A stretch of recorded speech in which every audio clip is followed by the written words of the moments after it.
আসসালামু আলাইকুম viewers, welcome to my channel. Viewers, আপনারা যারা চ্যানেলটি এখনও সাবস্ক্রাইব করেননি অবশ্যই চ্যানেলটিকে সাবস্ক্রাইব করে সঙ্গেই থাকবেন। ভিউয়ার্স, আমরা গত দুইটা ক্লাসে দেখেছিলাম ডাটা ভ্যালিডেশন বা ড্রপ ডাউন, এবং তার পরবর্তী ক্লাসে দেখেছিলাম কিভাবে VLOOKUP করব। ভিউয়ার্স, আজকে আমরা দেখব কিভাবে একটা স্যালারি শিট পুরোভাবে তৈরি করব। দেখুন, আমি কিন্তু এখানে একটা স্যালারি শিট আগে থেকেই তৈরি করে রেখেছি যেন ভিডিওটা বড় না হয়ে যায়। ভিউয়ার্স দেখুন, এখানে কিছু তথ্য দেওয়া আছে। এই তথ্যগুলোর আলোকে আমাদেরকে কি করতে হবে, এই যে house rent, transport allowance, daily allowance, attendance, এরপরে provident fund, insurance, advance, net salary, যা যা আছে এই সবগুলো আমাদেরকে বের করতে হবে। এখন একটা জিনিস আপনাদেরকে দেখিয়ে দিই, একটু খেয়াল করেন। আমি যখন কি লিখতেছি, এখানে দেখেন, যখন লিখতেছি দেখতে পাচ্ছেন এই লেখাটা কিন্তু এই কলামে চলে আসছে, এটা কিন্তু অটোমেটিক্যালি আমার নিচের কলামে আসছে না। তার জন্য আপনি কি করবেন, একটা কলাম এরকম সিলেক্ট করছেন, করার পর আপনি যে র্যাপ টেক্সটে ক্লিক করবেন। ঠিক আছে, এখন দেখেন র্যাপ টেক্সট কিন্তু সিলেক্টেড হয়ে গেছে। এখন যখন আপনি এটার ভিতরে লিখবেন, যখনই শেষ মাথায় আসবে নিচের দিকে চলে যাবে। দেখতে পাচ্ছেন অন্য সেলের মধ্যে কিন্তু কোনো ইফেক্ট ফেলছে না। আশা করি আপনারা জিনিসটা খুব সহজেই বুঝতে পারছেন। তো আমরা এখন ওর দিকে যাব না, আমরা এখন আমাদের স্যালারি শিটে চলে যাই। ধরুন এইরকম একটা স্যালারি শিট আপনাকে আপনার বস দিয়ে বলল, এই স্যালারি শিটটা আপনি কি করেন, তৈরি করেন। এখন আপনি যদি কাজটা জানেন বেটার, আর যদি না জানেন তাহলে অবশ্যই আপনি কি করেন, খুব মনোযোগ দিয়ে প্রথম থেকে দেখেন, আর যদি জেনেও থাকেন তাহলে আরও দেখেন। আশা করি আপনার জানার মধ্যে আরো নতুন কিছু সংযোজন হবে। সরি ভিউয়ার্স, দেখেন আমাদের এই বেসিকের উপর ভিত্তি করে কিন্তু আমাদের যাবতীয় সুযোগ সুবিধা কোম্পানি প্রদান করে, এবং যেগুলো আমাদের কাছ থেকে কেটে রাখার দরকার সেগুলো কেটে রাখে। এখন ভিউয়ার্স, আমরা প্রথমে বের করব কি, হাউস রেন্ট। এখন হাউস রেন্ট বের করতে হলে কিভাবে করতে হবে, আমি আগেই বলেছি, আপনি যখন অ্যাকচুয়ালি কোনো কাজ করবেন প্রথমে ইকুয়াল সাইন ব্যবহার করবেন, অর্থাৎ সমান চিহ্ন। আমি এখানে ইকুয়াল দিয়ে দিলাম। দেওয়ার পর এখন আমাকে কি করতে হবে, বেসিকের 35%। তাহলে বেসিক এটাতে ক্লিক করবো, এটা হচ্ছে আমার বেসিক। এটার কত পার্সেন্ট, 35%। তাহলে পার্সেন্ট ব্যবহার করার জন্য আমরা ইনটু ব্যবহার করি, আমি ইনটু দিলাম। দেওয়ার পর কত পার্সেন্ট উপরে লেখা আছে 35, আপনি এখানে 35 লিখে পার্সেন্ট দিয়ে দিলেন। দেওয়ার পর জাস্ট এন্টার প্রেস করেন। দেখেন এখানে কিন্তু একটা ভ্যালু বেরিয়ে গেছে না। এই ভ্যালুটার পর আপনার কাজ হবে এরকম করে ড্র্যাগ করে নিচে ধরে রাখেন, সবগুলোর হাউস রেন্ট বেরিয়ে গেছে। এখন ঠিক একইভাবে ট্রান্সপোর্ট অ্যালাউন্স, এটা 25%। তাহলে এটাও দিবে কিসের উপর, অবশ্যই আমার বেসিকের উপর। আপনি কি করেন, ইকুয়ালে আসেন, আসার পর এটাতে ক্লিক করেন, করার পর 25% লিখেন। সরি, এটা লিখলাম, আর D2 সিলেক্ট করার পর আপনি ইনটু প্রেস করেন, করার পর 25, এরপর দেন পার্সেন্ট, এন্টার প্রেস করেন। অটোমেটিকলি কিন্তু এখন বেরিয়ে যাচ্ছে, একটু খেয়াল করলে দেখবেন বেরিয়ে গেল। এখন হচ্ছে ডেইলি অ্যালাউন্স, আবার ডেইলি অ্যালাউন্সও আমাকে বেসিকের উপর দিবে। তাহলে আমি ইকুয়াল সাইন ক্লিক করব, করার পর বেসিকে ক্লিক করব, ইনটু প্রেস করলাম, করার পর কত পার্সেন্ট, 15%। এরপরে পার্সেন্ট চিহ্ন দিব, দেওয়ার পর এন্টার প্রেস করব। দেখতে পাচ্ছেন এরকম করে কিন্তু বেরিয়ে গেল। এখন দেখেন এই কাজগুলোতে আমি পরে আসছি, ওভারটাইম অ্যালাউন্স। এখন দেখেন পিএফ মানে প্রভিডেন্ট ফান্ড, এটাও কিন্তু কোম্পানি আপনার কাছ থেকে কেটে রাখে। তাহলে এখন এটাও আমি বের করব। আমি আগেই বলেছি কোম্পানি আপনাকে যে ফেসিলিটিসগুলো দিয়ে থাকে সেটাও আপনার এই বেসিকের উপর, আবার যেগুলো আপনার কাছ থেকে কেটে রাখে সেটাও এই বেসিকের উপর। তো এখন প্রভিডেন্ট ফান্ড তো আপনাকে কোম্পানি আপনার কাছ থেকে কেটে রাখবে, তাহলে এটাও কি বেসিকের উপর। তো দেখি কত টাকা কেটে রাখে, ইকুয়াল, এই যে আমি বেসিকে ক্লিক করলাম, ইনটু প্রেস করলাম, কত পার্সেন্ট, 10%। 10 তুলে পার্সেন্ট দিলাম, দেওয়ার পর এন্টার প্রেস করলাম। দেখতে পাচ্ছেন কিভাবে হয়ে গেল। এখন জাস্ট আপনি কি করেন, এরকম করে ড্র্যাগ করে নিচে ধরে রাখেন, সবগুলো বসে গেল।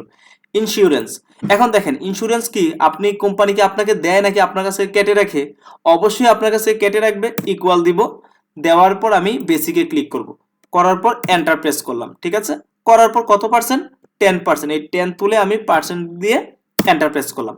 তাহলে দেখেন এখানেও কিন্তু এটা বেরিয়ে আসছে, দেখতে পাচ্ছেন। এখন দেখেন আমাদের কথা হচ্ছে আমরা নিট স্যালারিটা কিভাবে বের করব।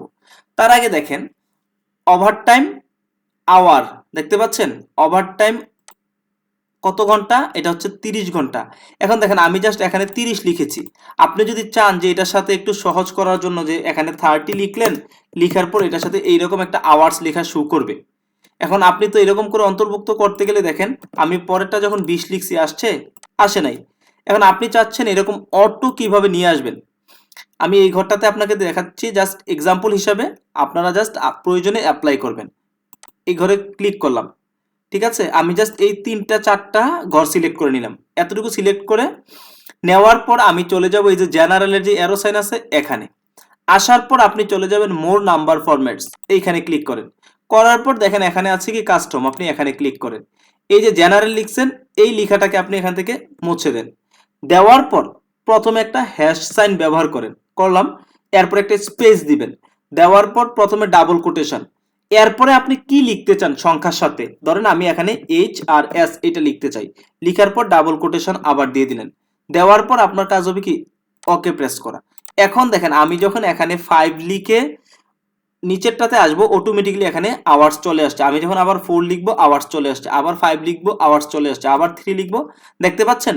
তো এইরকম করে আপনি চাইলে খুব সহজে অ্যাডজাস্টমেন্ট করে নিতে পারেন।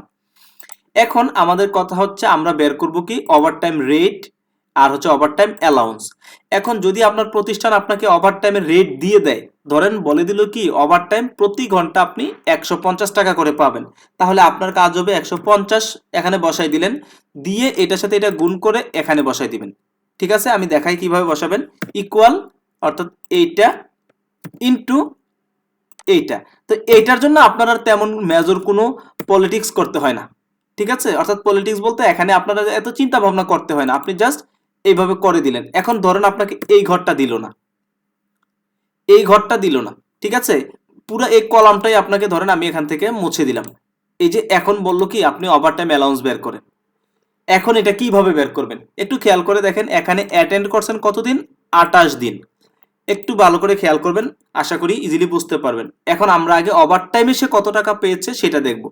ইকুয়াল দিলাম, তাহলে ওভারটাইমও বলে দিল যে তুমি ওভারটাইম বের করো। ওভারটাইম কি বেসিকের মানে রেগুলার সময়ের দ্বিগুণ বা কয়গুণ কিছুই বললো না। যদি এরকম কিছু না বলে তাহলে রেগুলার আওয়ার যত টাকা করে পাবেন এই ওভারটাইমেও তত টাকা করে পাবেন। আচ্ছা, তাহলে আপনি প্রথমে ইকুয়াল দিবেন, দেওয়ার পর আপনি বেসিকে আসবেন।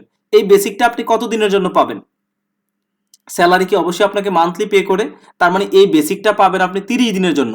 তাহলে আপনি যদি এটাকে 30 দিয়ে ভাগ করেন, আমি ভাগ দিয়ে দিলাম 30 দিয়ে, তাহলে আপনি কত দিনের স্যালারি পেলেন, একদিনের।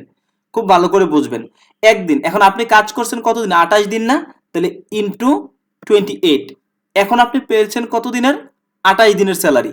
খুব ভালো করে বুঝবেন, 28 দিনের স্যালারি পেয়েছেন। এটাকে আপনি যদি আবার 28 দ্বারা ভাগ করেন তাহলে কত দিনের স্যালারি পাবেন, আমি যখন এই যে এটাকে 28 দ্বারা ভাগ করলাম তাহলে এখন একদিনের স্যালারি পেলাম। যখন 28 দিয়ে গুণ করছি তাহলে 28 দিনের স্যালারি, আর 28 দিয়ে যখন কি করলাম ভাগ করলাম তাহলে কত দিনের স্যালারি পেয়ে গেল, অবশ্যই 28 দিনের স্যালারি পাইলাম, তাই না? এখন আমি যদি এটাকে ভাগ করি 8 দিয়ে, আপনারা প্রশ্ন করতে পারেন যে আমি কেন 8 দিয়ে ভাগ করলাম। আমি 8 দিয়ে ভাগ করলাম এই কারণে, কারণ ইন্টারন্যাশনাল শ্রম আইন অনুযায়ী একজন মানুষ দৈনিক 8 ঘন্টা কাজ করে, অফিসিয়ালি 8 ঘন্টা কাজ করে। তাহলে এখন আমি যখন এটাকে 8 দিয়ে ভাগ করব তাহলে আমাকে 1 ঘন্টার যেই স্যালারিটা আছে সেটা বের হবে। তাহলে 1 ঘন্টার স্যালারিটা বের হলো, আমি কি করলাম এটাকে ভাগ দিলাম কত দ্বারা, আমি কত ঘন্টা কাজ করছি, কতক্ষণ কাজ করছি 30 না, তাহলে এখানে যখন আমি 30 ইনটু করে দিব তাহলে আমার ওভারটাইম 30 ঘন্টার কাজ বেরিয়ে যাবে, ভ্যালু বেরিয়ে যাবে। এই ভ্যালুটা হচ্ছে আপনাকে রেগুলার আকারে দিচ্ছে, অর্থাৎ রেগুলার যে আওয়ারে যত টাকা রেট তত টাকা। যদি আপনাকে আপনার বস বলে দেয় যে তুমি কি করো যে রেগুলার বেসিসে 2 গুণ বের করো, তাহলে আপনি এটার সাথে 2 ইনটু করে দিবেন। আর যদি কিছু না বলে জাস্ট এন্টার প্রেস করে দেন, দেখেন তার স্যালারি ওভারটাইম অ্যালাউন্স আসছে কত, 10,000 টাকা। আপনি ড্র্যাগ করে নিচে ধরে রাখেন, হয়ে গেল। এখন দেখেন এটা যখন আমরা করলাম, ঠিক আছে, একটু আমি সময় নিচ্ছি। এখন আমাদের কাজ হচ্ছে আমরা নিট স্যালারিটা বের করব। ওভারটাইম অ্যালাউন্স নিয়ে যদি কোনো প্রশ্ন থাকে আপনারা আমাকে কমেন্টসে জানাতে পারেন, আমি আবার দেখিয়ে দিচ্ছি ওভারটাইমটা কিভাবে বের করবেন। আপনি এখানে ইকুয়াল প্রেস করবেন, করার পর এই যে বেসিকে ক্লিক করলাম, এই বেসিক হচ্ছে আমার 30 দিনের, তাহলে আমি ভাগ দিব 30 দ্বারা, ঠিক আছে, তাহলে আমি একদিনের স্যালারি পেলাম। এখন একদিনের স্যালারি যেহেতু পেলাম, আমি কাজ করছি কতদিন, 28 দিন না, এই যে আমি এটাকে কি করব ইনটু দিব 28 দ্বারা, তাহলে আমি কত দিনের স্যালারি পেলাম, 28 দিনের স্যালারি পেলাম। এখন আমি ভাগ দিব আবার 28 দ্বারা, এখন এই ভাগ দেওয়ার কারণ হচ্ছে আমাকে একদিনের স্যালারিটা বের করতে হবে। আমি একদিনের স্যালারি বের করলাম, ভাগ হচ্ছে 8। এই 8 হচ্ছে আমাকে দৈনিক 8 ঘন্টা কাজ করতে হয়, মানে 1 ঘন্টার স্যালারি কত, আমি 8 দ্বারা ভাগ করে 1 ঘন্টার স্যালারি পেয়ে গেলাম। এখন আমি ইনটু করব কত ঘন্টা, আমি যত ঘন্টা ওভারটাইম করেছি কত 30, আমি এখানে 30 দিয়ে জাস্ট এন্টার প্রেস করব, দেখেন 10,000 টাকা চলে আসছে। আশা করি আপনারা বুঝতে পারছেন। এখন আমার হচ্ছে নিট স্যালারি বের করার সময়। এখন নিট স্যালারি কিভাবে বের করতে হয়, অর্থাৎ আপনাকে কোম্পানি যেগুলো দিচ্ছে সেগুলো সবগুলো আপনি পাবেন, এই পাওয়ার পর যেগুলো আপনার কাছ থেকে কেটে নিচ্ছে সেগুলো বাদ দিতে হবে। এখন আপনি কি কি পাচ্ছেন, এই বেসিকটা তো পাচ্ছেন, এখন আপনি আগে বের করেন আপনি কি কি পাচ্ছেন। ঠিক আছে, তাহলে আমি ইকুয়াল দিলাম, ইকুয়ালের পর আমি এটা পাচ্ছি, এটার সাথে হাউস রেন্ট কি আমাকে দিচ্ছে না। এখন আপনি চিন্তা করবেন কোম্পানি আপনাকে কোনগুলো দিচ্ছে আর কোনগুলো আপনার কাছে কেটে রাখছে। যেগুলো দিচ্ছে সেগুলো যোগ করে দিবেন, যেগুলো কেটে রাখছে সেগুলো বিয়োগ করে দিবেন, তাহলে এটা আপনি পাচ্ছেন। তাহলে এটার সাথে দেখেন হাউস রেন্ট কি আপনাকে দিচ্ছে না, অবশ্যই দিচ্ছে, আপনি এটা প্লাস করবেন। এরপরে কি ট্রান্সপোর্ট যাতায়াত খরচ কোম্পানি দিচ্ছে, তার মানে এটাকে আমি প্লাস করে দিলাম কি এটা। ওকে, ডেইলি অ্যালাউন্স, এই যে আপনি চা নাস্তা বিল এগুলা কি দিচ্ছে, লাঞ্চ বিল কোম্পানি দিচ্ছে না, অবশ্যই দিচ্ছে।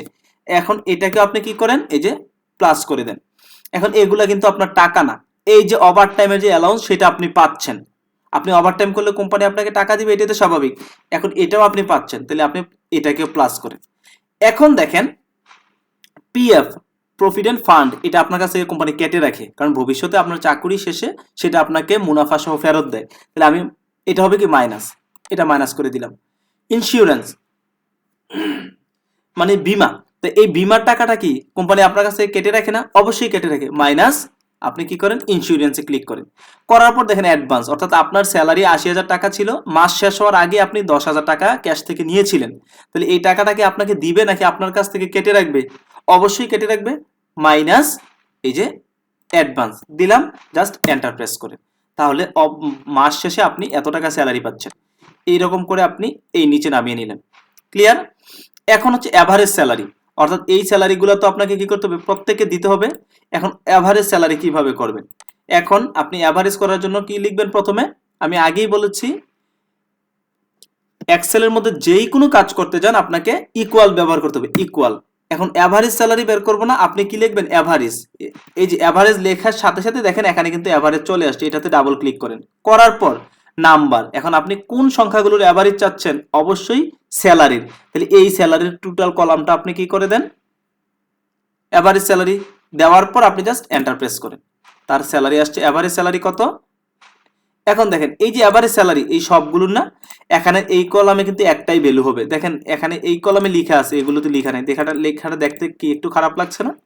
আপনি কি করেন এই পুরোটাকে এরকম করে সিলেক্ট করেন, করার পর দেখতে পাচ্ছেন মার্জিন সেন্টার, এটাতে একটা ক্লিক করেন, ক্লিক করার পর দেখেন লেখাটা নিচে বসে গেছে, আপনি এই যে এটা আছে দেখতে পাচ্ছেন, এটাতে একটা ক্লিক করেন, শেষ, একটু বোল্ড করে দেন, মাঝামাঝিতে চলে আসছে, তাহলে এই মাসে তার প্রত্যেক কর্মীর অ্যাভারেজে সবার এত টাকা করে স্যালারি দিতে হবে। এরপরে বলছে মিনিমাম স্যালারি, মানে সবচেয়ে কম স্যালারি কে পাবে, এটার জন্য কি করেন ইকুয়াল, মিনিমামের জন্য MIN, এই যে দেখতে পাচ্ছেন মিন লেখছেন, এই একটা ফাংশন, আপনি এটাতে ক্লিক করেন, করলাম, করার পর এই স্যালারিগুলোর মধ্যে থেকে সবচেয়ে কম কোনটা এটা সিলেক্ট করলাম না, করার পর এন্টার প্রেস করেন, এই স্যালারিটা হচ্ছে কি সবচেয়ে কম, এই দেখেন সবচেয়ে কম স্যালারি কিন্তু এটা। তাহলে এখন আপনি এইটাকেও কি করেন এরকম করে সিলেক্ট করেন, করার পর মার্জিন সেন্টার করে দিয়ে এটা মাঝখানে নিয়ে আসেন, একটু বোল্ড করে দেন, হয়ে গেল। এখন দেখেন এটা হচ্ছে কি ম্যাক্সিমাম, তাই না, ঠিক একইভাবে ইকুয়াল, ম্যাক্সিমাম হচ্ছে কি সবচেয়ে বড়, MAX, দেখেন ম্যাক্স লেখার সাথে সাথে কিন্তু এখানে চলে আসছে, ম্যাক্স দিলাম, দেওয়ার পর বলে কি খুঁজে বের করো, আপনি এখান থেকে কি করেন এইরকম করলাম, করার পর এন্টার দেন, তাহলে ম্যাক্সিমাম স্যালারি কত 1,24,000, আমি সিলেক্ট করলাম, আবার মার্জ করে সবগুলো সেলকে একটা সেলে নিয়ে আসলাম, আনার পর এটাকে মাঝখানে নিয়ে এনে বোল্ড করে দিলাম, তাহলে এখন কি হয়ে গেল, আমার স্যালারি শিটটা হয়ে গেল না। এখন দেখেন আশা করি আপনাদের কাছে খুব সহজ লাগতেছে বিষয়টা। এখন আপনি চাচ্ছেন যে এই জায়গার মধ্যে কোনগুলো 50,000 টাকার উপরে আছে যেগুলো, সেগুলোকে একটা গ্রিন কালার দিবেন, তাহলে আপনি কি করেন এই পুরোটা সেল যদি চান যে এতটুকুর মধ্যে দিতে, তাহলে এতটুকু সিলেক্ট করবেন, অর্থাৎ যতটুকু দরকার ততটুকু সিলেক্ট করবেন।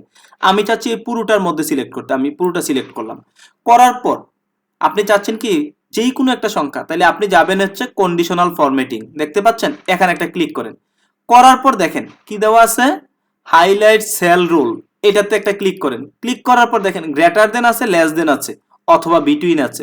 তাহলে আমি গ্রেটার দেনে ক্লিক করলাম। ক্লিক করার পর এখানে কত, এইখানে আপনি লিখে দিবেন। দেখেন আমি এখানে যদি লিখে দিই যে ধরেন এখানে সব মিলিয়ে যে 90,000 টাকার বেশি আছে কোনগুলো, এটা লিখে দিলাম। তাহলে এখন এই যে 90,000 টাকার বেশি আছে এগুলো কোনগুলো লিখার পর এখানে দেখতে পাচ্ছেন কি আছে, light red fill with dark red text. আপনি কালারটা কোন কালারে দিতে চান, ধরেন আমি দিয়ে দিলাম কি গ্রিন কালার। ওকে, আমি এটাতে সিলেক্ট করলাম, করার পর ওকে দিয়ে দিলাম। দেখেন এখানে যেগুলো 90,000 টাকার বেশি আছে এগুলো কিন্তু গ্রিন কালার হয়ে গেছে। এখন আপনি যদি চাচ্ছেন আবার এখানে একটা কালার দিবেন, সিলেক্ট করবেন, করার পর এই কন্ডিশনাল ফরম্যাটিং এ আসবেন, আসার পর এটাতে যাবেন। এখন আসছে কি লেস দেন। এখন আপনি চাচ্ছেন লেস দেন কোনটা, আপনি ধরে রাখছেন যে এখানে 70,000 নিচের যেগুলো আছে, 70,000-এর কম যেগুলো আছে লেস দেন, এই যে 70,000-এর কম, এটা পুরোটা কালার হয়ে যায়, একটু বিশ্রী লাগছে। ধরেন আমি এখানে দিয়ে দিলাম কি 50,000-এর কম যেগুলো আছে। ওকে, এখন এই 50,000-এর কম যেগুলো আছে এগুলো দিলাম। এটা কি হিসাবে সিলেক্ট করবে, ধরেন আপনি দিলেন কি ইয়েলো ডার্ক, দেওয়ার পর ওকে করে দেন। দেখেন যেগুলো বড় এগুলো এখানে চলে আসছে, আর যেগুলো ওই কন্ডিশনের বাহিরে আছে এগুলো এখানে এই কালার আসছে। আশা করি আপনারা বুঝতে পারছেন। এখন যখন আপনি চাচ্ছেন যে এই পেজটাকে প্রিন্ট করবেন তাহলে কন্ট্রোল পি দিবেন। দেখেন আপনারটা এরকম ভাবে আসবে, কিন্তু লেখাটা তো দেখতে সুন্দর লাগছে না, কোনো বাউন্ডারি নেই, কোনো বক্স নেই। তার জন্য আপনি কি করবেন, এই লেখাটাকে এরকম করে পুরোটা সিলেক্ট করবেন। অতটুকু সিলেক্ট করলাম, করার পর আপনি দেখতে পাচ্ছেন এই যে এই জায়গায় বর্ডার, এই অ্যারোতে ক্লিক করবেন, করার পর দেখতে পাচ্ছেন অল বর্ডার, এখানে একটা ক্লিক করেন। এখন দেখেন কিন্তু সবগুলোতে বর্ডার হয়ে গেছে। আশা করি আপনারা বুঝতে পারছেন। এখন এই যে বর্ডারটা হয়ে গেল, এই বর্ডারটা হওয়ার পর আপনি যখন কন্ট্রোল পি দিয়ে প্রিন্ট করতে যাবেন, এখন দেখেন তো আপনার এই যে প্রিন্টটা এরকম আসবে। ঠিক আছে, এই প্রিন্ট কিন্তু এরকম আসবে। আশা করি আপনারা বুঝতে পারছেন। আর এই যে ডার্কগুলো এগুলো গ্রিড লাইন, এগুলো প্রিন্টের সময় আসে না। ভিউয়ার্স, এই ছিল আজকে আমাদের স্যালারি শিট। আমরা পরবর্তী ক্লাসে একটা রেজাল্ট শিট তৈরি করব। তবে রেজাল্ট শিটের মধ্যে অনেক কন্ডিশন আছে, ইফ কন্ডিশন। তো আমরা পরবর্তী ক্লাসে রেজাল্ট শিট নিয়ে বিস্তারিত আলোচনা করব। আজকের ভিডিও ছিল এই পর্যন্তই। পরবর্তী ভিডিও আসা পর্যন্ত আপনারা ভালো থাকেন, সুস্থ থাকেন এবং চ্যানেলটি সাবস্ক্রাইব করে আমার সঙ্গেই থাকেন। ধন্যবাদ সবাইকে। আল্লাহ হাফেজ।